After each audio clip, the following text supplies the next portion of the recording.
So the broadcast has started. Okay. And Cynthia asked me to kind of guide us through this. Okay. So one of the things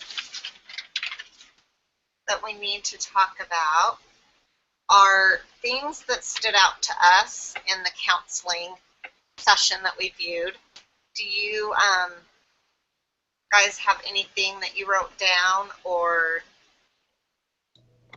things that stood out to you that correlated in the counseling session versus what we read in chapter 6? Here she is. Okay, are you One of the there, things. Cynthia? Hey, I'm so sorry. No, we're sorry. Yeah, we're sorry that you can't get connected with us. But this is Tammy, and so I have you on speakerphone, okay? Awesome. Okay, well, I'll just try to listen, and I'll try to throw in my 2 cents if I can. Okay, and you can keep typing on the chat, and then because we can all see that too, I think. Yeah. Okay. Perfect. Okay, I was We can going all to say. hear her. Oh, go ahead. Sorry. You can go. Oh, I was just going to say one of the things that stood out to me when I was watching the therapy session was that the therapist was really good about restating what everyone had said to him. He wanted to make sure he understood what they were saying, and I think he always understood, but he wanted to make sure that they understood what they were saying too. And I thought that that was really important. Yeah. I noticed that. I liked how he always said, what was the word he always said? Was it got it? He's like, got it. I got it. Or gotcha. Gotcha. That's what it was. Gotcha. It was gotcha. Yeah. I felt like he was always saying that. And was it just me, or did he remind you? He reminded me a lot of Martin Short. I don't know. Like a heftier version of Martin Short. Well, and I liked how he always used the words, so you're saying. Like he just directly said, so you're saying this, and then he would repeat what they were saying. And I think that that helped a lot for the family members to really understand, oh, yeah, I did say that. Because sometimes I think we say things that we don't really mean, or we get confused. So I think that that was great.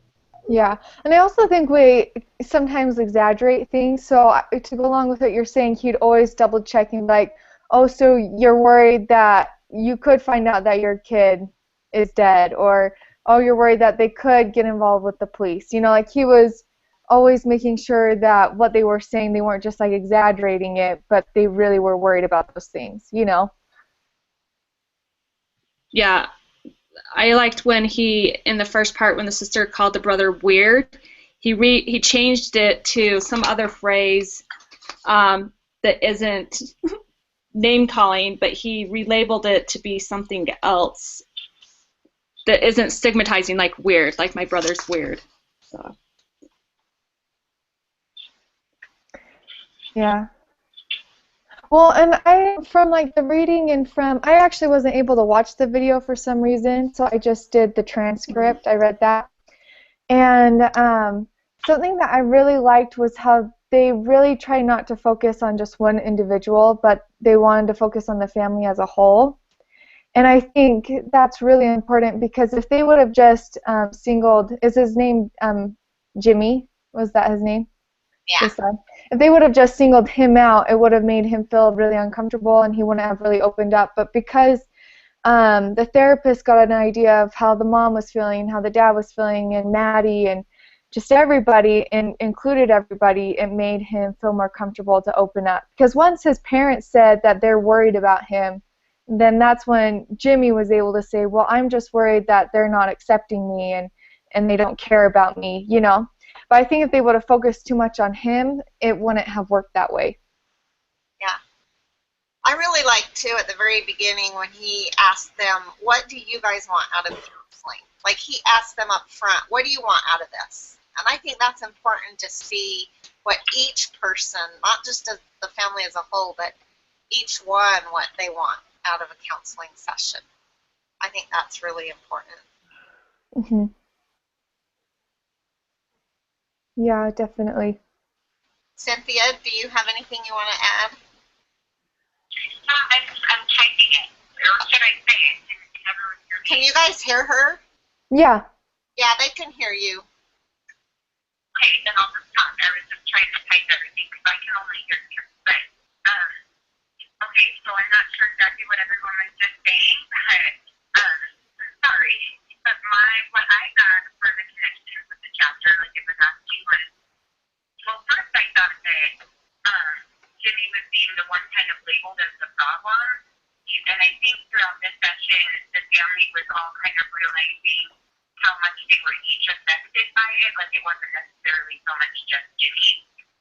And the connections I got with the chapter, there was a part on trapping stressors, and I thought that those seemed to be for Jimmy was the move and graduating from high school. He was left in a state of not knowing where he was going next. And then there was a part on normalizing family distress.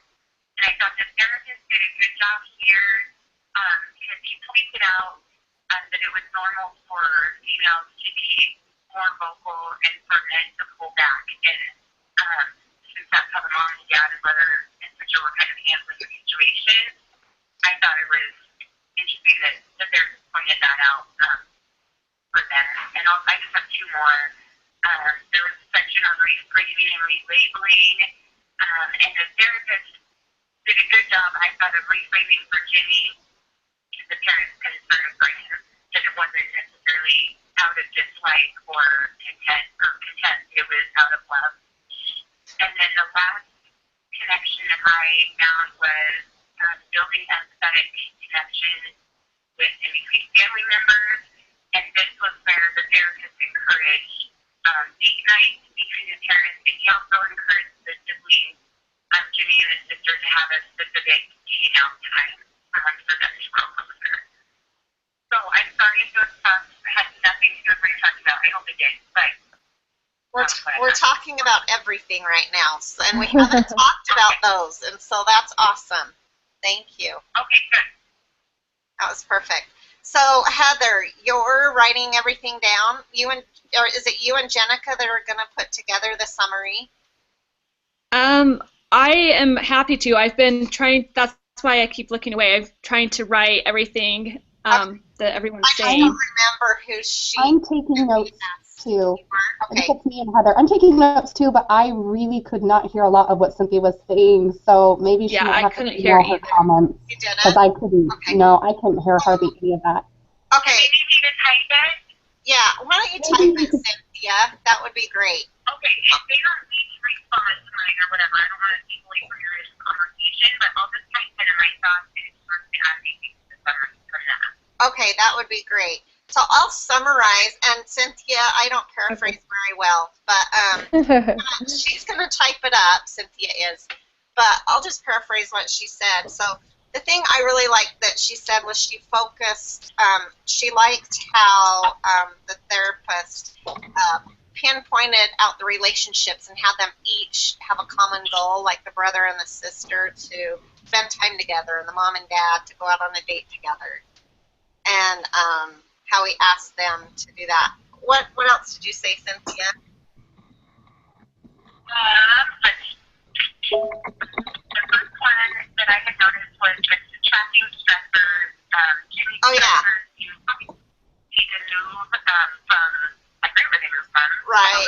And then the graduation from high school. Right. So she mentioned the tracking the stressors, and I kind of wrote that down too, like talked about past events.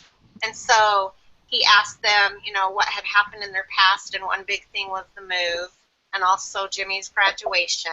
And the other thing that I mentioned that I wrote down was also he found out about the parents of his father, that they weren't really in his life much. And so I felt like that was a kind of aha moment also for the therapist to realize that maybe that's why, as a dad, that he's kind of pulling back himself because his parents weren't in the picture when he was growing up. What was the second thing, Cynthia, real quick? It was normalizing family distress, and that's where the therapist pointed out that it's normal for females to be more vocal. Oh, yeah. Right. So she mentioned normalizing family distress. and where he talked about where it's normal for the women to be more vocal because of more of the sensors in the brain, and he talked more of the biology and the reasons behind it. And so almost as a way of validating, this is what I got out of what Cynthia said, was it's almost like a way of validating that it's okay, you're normal. It's totally perfectly fine for the women to be more vocal about this because we have more things in our brain or connective tissues to make us that way. So he normalized it.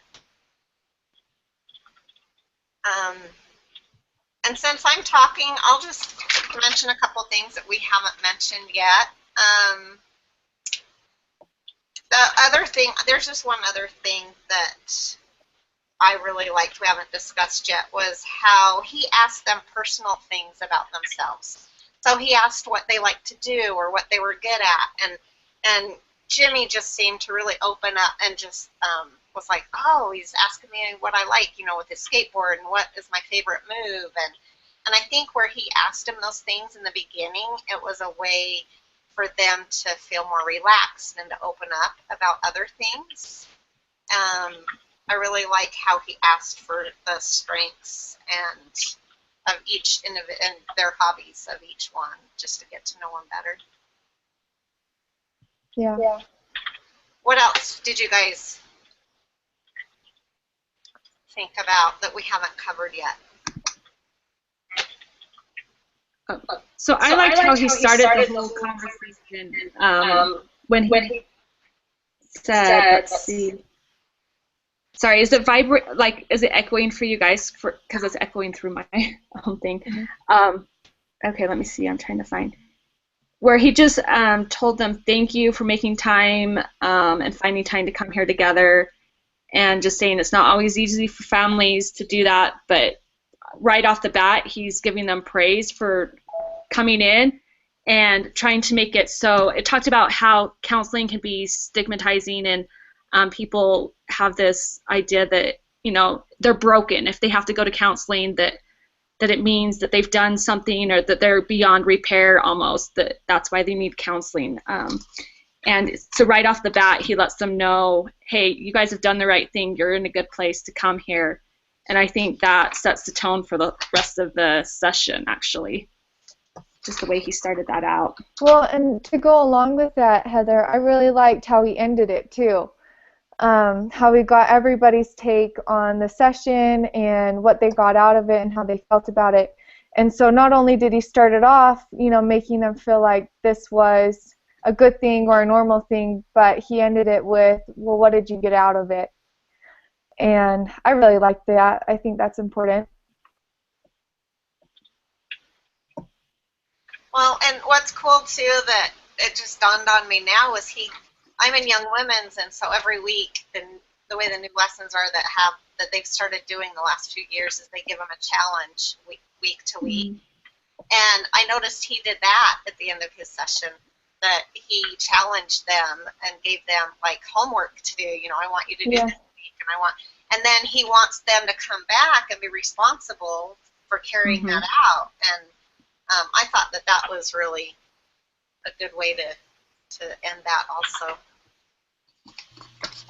One of the things that I really picked up on in the session was there was a section where Jimmy was saying, I just think that my parents don't even care about me anymore.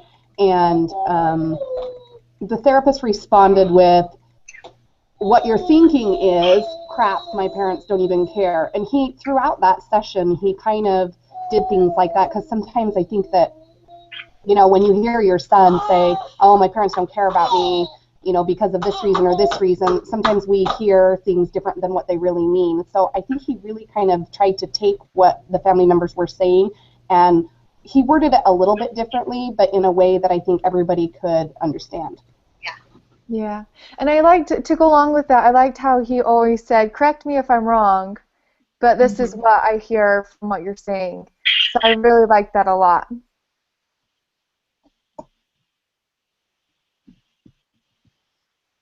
Yeah. Was there anything else that we need to add to that? Like, she made it sound like we needed to visit for 45 minutes, and then the last 15 that we needed to talk about, you know, what we wanted to write in the summary. But So is it just a summary that we have to submit? yeah, Yeah, so it's one, from my understanding, it's just one person who puts it together and then sends it in. what, Cynthia? Oh, I think from your email, I was just stating we're supposed to submit the summary and the link to our. Yeah. Yeah. So I'll email everybody the link because I'm the one who started the broadcast. Okay, Rebecca's going to email everybody the link. So whoever turns in the summary can turn in the link as well. But so out of Okay. Heather and Jenica, which one wants to turn in the summary? I'm fine to do it. Okay. I just kind of feel like I'm not quite sure what I'm supposed to put in the summary or how long. Did anybody see anything about how long it should be or? I'm looking at the instructions right now. I'm just trying to pull them up. And I'm taking notes too, Heather, so Okay. I will email you all my notes rather than you putting something together and me putting something together since we're supposed to be working on it. I'll just email you the notes that I've been taking, and you can No, just that would be perfect. compound them a little bit. Okay. So it looks like, so I had the questions, hold on one second. Because if I understood correctly, we were just supposed to kind of go through the therapy session and at least what I did on mine is I printed it out and labeled the different parts that apply to the chapter 6 thing that we read. So like when the therapist was doing things such as relabeling or empathizing or normalizing, I just kind of wrote it off to the side. But I'm not quite sure how to put all of that in a summary because I don't think we have to, I don't know. So if somebody understands. Yeah. So from the questions, she has 4 questions from the... Yeah, I have them pulled up on mine. Yeah, I was going to tell them. Sorry, Cynthia just told me, and I was just getting ready to tell you guys. Oh. There's 4 things that we need to talk about during the discussion that we need to put in our write-up paper. Okay. One, it just says take turns talking about the points we identified, which we did. And then it says note the trends of your findings as a group. So we just need to, like we said, summarize everything. Did everyone identify the same points, or were there points that not everyone caught? And I think some of us had the same ones, but I think that there's also some that, you know, that's what I love about discussions or like the discussion groups or, you know, talking to fellow classmates is I love seeing what other people come up with that I was like, oh, I didn't even think of that, or, you know, I really like that. And then it just says that we're supposed to talk about our observations and if we were surprised by any of the findings or observations. And then the last one's discuss and record how a treatment professional or a paraprofessional might prepare to capitalize on such opportunities to introduce or reinforce the types of resiliency factors from Walsh's article. So we need to do that. Yeah, that's something we need to work on, because if Heather made some correlations between the chapter, and I think we've pretty much talked about our observations, I think we need to do that last bullet point, and then I think we'll have everything covered.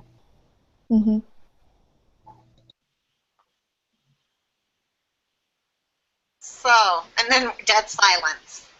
Will you repeat the question? I know, I was just rereading it real fast. Do you have anything to say about that, Cynthia? I didn't understand what I was saying. Did they say we need stuff for the last one? Yeah, the one where it says discuss and record, that one. Okay. Now that one I didn't make sense of it. I didn't understand that question all the way. Wasn't quite sure how to put down answers for that. Yeah, I'm kind of with Cynthia. I'm trying to dissect it because it says, how might a professional prepare to capitalize on such opportunities? So it makes it just sound like, well, all of us are taking this class, so in what way could, I don't know, what way could we use these things to help us? Does that make sense? I guess it does say a professional, and we're not professionals. I know. I think one of the main points that I would, if I was a professional, was to stress communication, because I think with this family and this session that they had, I think they were thinking things, but they weren't saying them, and so everybody was kind of confused as to how everybody felt. Jimmy thought his dad didn't care because he wasn't around. Then, you know, one of the parents seemed like they cared and the other one didn't, but really the dad really did care. And so I think that there's a lot of miscommunication going on in that family, and sometimes I think if we can stress communication skills and that it's okay to talk about things that are bothering us or about feelings, because when we talk about how we're feeling, people understand and then can make corrections to help us feel better. Well, and I think that's the key. Okay, but I think that's the key too, is the communication skills. But a lot of times families don't know how to communicate, because they obviously, it was funny because I felt like the counselor, the therapist, was sitting there going in between them and deciphering what they each were trying to say. You know, because they would take it differently, and then he would be like, "Well, do you mean to tell me you mean it this way?" And then he'd say it, and so that the other person understood it correctly.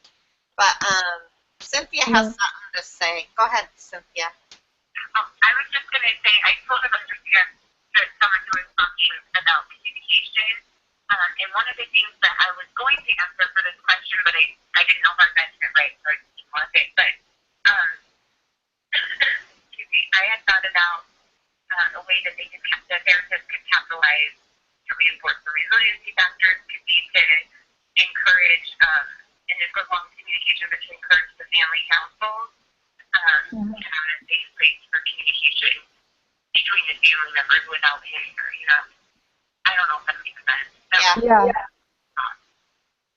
Yeah, I really like that. Yeah, family. And I don't think it necessarily needs to be, like when I had family council meetings when I was younger with my family, it almost seemed like it was a session where we were just told all the things we were doing bad. Like my parents would take that off and say, you need to work on this and this and this. But I think that encouraging people to just maybe talk about their day, talk about their friends, talk about their week. What's something you did good? What's something we can work on this week? Things like that can build a negative experience. Yeah. Well, and I really like to go back to like communication and stuff. I really liked what Jenica was saying about how the therapist would paraphrase what everybody was saying, and I think that's a really great communication skill to have. Is to, I don't know, he just did a great job of, like everyone has been saying, letting everyone know what that person is saying, and you know, if I understand this right, this is what you're trying to say. So I think that's a great communication skill to have. I think he also had some great, just, I don't know what you'd call them, little phrases that he used, like he repeated them over and over, but it's not phrases that we would use in everyday talking, I guess, to each other as family members. We wouldn't say, well, if I understand you correctly, this is what you're saying, or did I understand this correctly? Oh, gotcha. I don't. He just used kind of, I don't know, I guess it's kind of therapist lingo, and I think just trying to learn that, just like when you learn when you're talking to a toddler to kind of, you know, use really basic words and sentences. It's just relearning how to communicate and the phrases to use that make it so people want to open up, or I don't know. I just really felt like he had these phrases that he used all throughout that opened up the lines of communication instead of shutting them down. Yeah, one of the ones that he used with the teenagers that I thought was important was he kept saying, well, you might think this is stupid. I think, why would I say that to my kids, you know? But he really got down on their level, and I think that opened the doors for them to say, well, no, I don't think it's stupid, I think this, or yeah, I do think it's stupid because this is how it makes me feel. It's like he evoked feelings from them by kind of getting down on their level and talking like a teenager would talk. Cynthia has something to say. Go ahead, Cynthia. I kind of deciphered what you were saying, so I think you might have already said this, but I heard somebody talking about the phrases he kept using, and I just remember when I was watching the video you, at first I was super annoyed because he kept saying, well, this is going to seem silly, or this is going to be really dumb before he would say something. And towards the end, I kind of realized what he was doing, I guess, was just trying to connect more with the kids in this situation and get them to open up a little bit more by, you know, not feeling like they're too cool to go along with all this stuff. Anyway, I don't know if that makes sense. Yeah.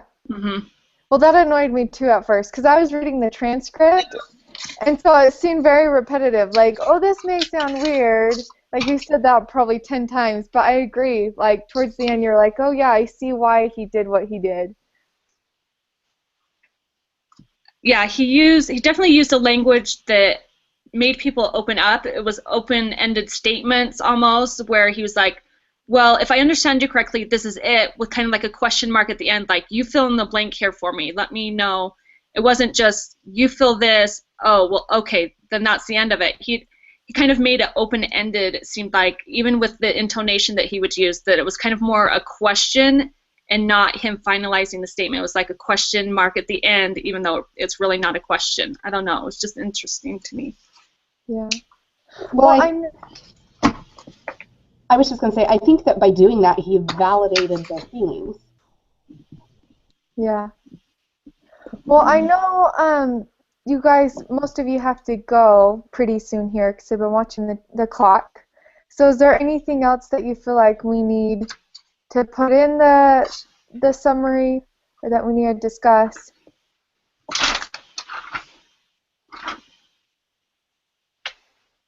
Do you think we need anything else, Heather? Or do you need anything else to write it up? I was just trying to think, like, overall, I guess I just want to kind of get everyone's opinion of what, I guess, just one thing that you, I guess, learned or that you really liked from watching the therapy session, or how it applies to you. So we can just, I don't know, try to put that in there a little bit. Have something personal. Yes. Okay, so do you want, Personal we could element. just, I love that idea. So do you want to just start with, we could just do Jenica and then Tammy, Cynthia, and then I can go. And then Okay. Heather, if you want to say yours, you can, or you can just put it in the summary. Either way. Okay. Okay, so one of the things that I really liked, besides the stressing the communication, was that kind of in the middle, the therapist said, well, when you love your kids, you want to make sure they're heading in a direction that will make them happy, and that's why they have those concerns. And sometimes I think of that in my life when I'm getting after my kids for something.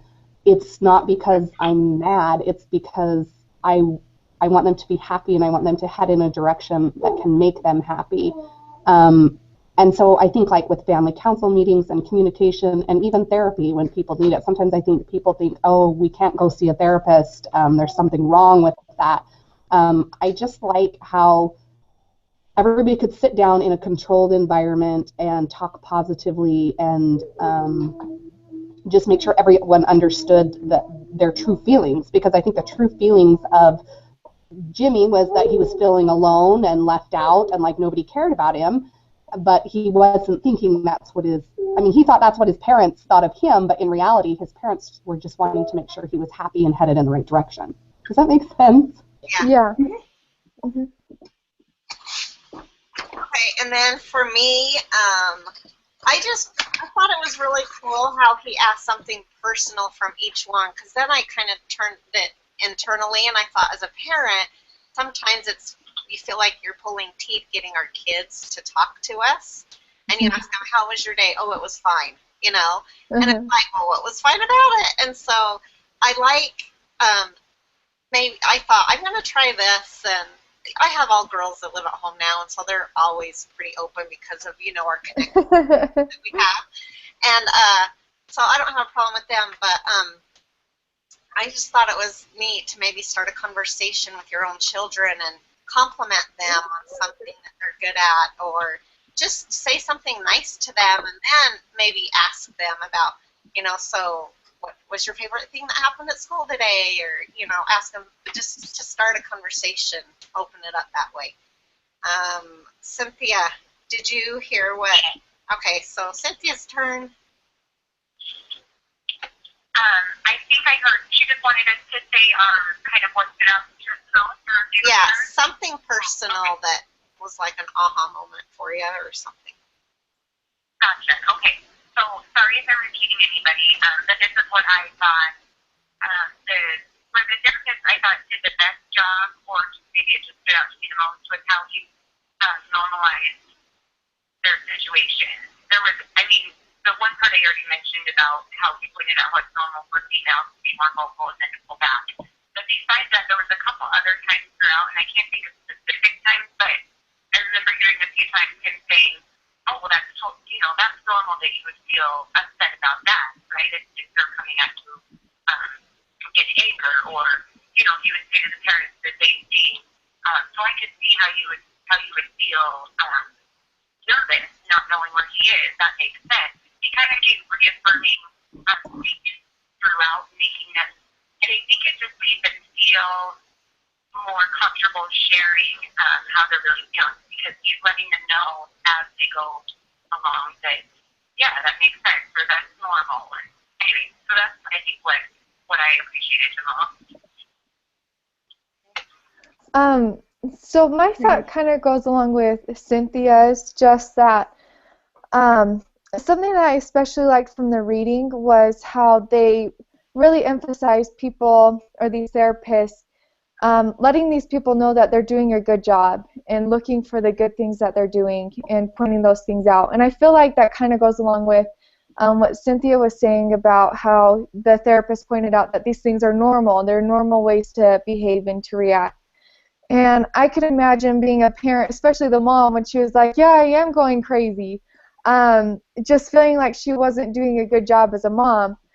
But the therapist just pointing out, like, no, this is normal. And I think just pointing out those good things that people are doing is really important. So that was, I guess, my aha moment, just looking for the good. Sorry, I just finished writing that. Awesome.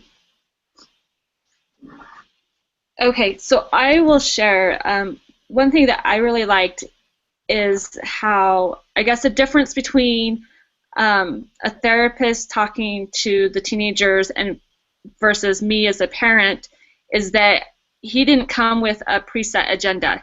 Like when they walked in, he didn't prejudge them. He didn't tell them, I know why you guys are here. You just can't get along as a family or anything like that. He didn't have any preset agenda. Whereas I feel like as a parent, a lot of the times when I want to sit down and talk to my kids about something, I have a preset agenda in my mind, like this is what I want to accomplish with this conversation. But he was just there to listen. And I think that was my takeaway, that, as a parent, I can act as a therapist just by listening to my kids and not coming with a preset agenda of how this conversation is going to play out, but just doing what he did and just listening and taking what they said for what it was and reframing some of the things they said so it made more sense. But I think just the element of listening was one of my big takeaways, that he did a really good job of really listening. Even he was able to cut through even some of their phrases and the words that they used to actually figure out what they were trying to say, even though they weren't really saying it. Does that make sense? Yeah, I love that. It sounds really confusing as I say that out loud, but... Well, and to go along with that, Heather, I think that what I picked up from that too is that the therapist never told any of them that they were stupid or that they shouldn't be feeling the way that they did.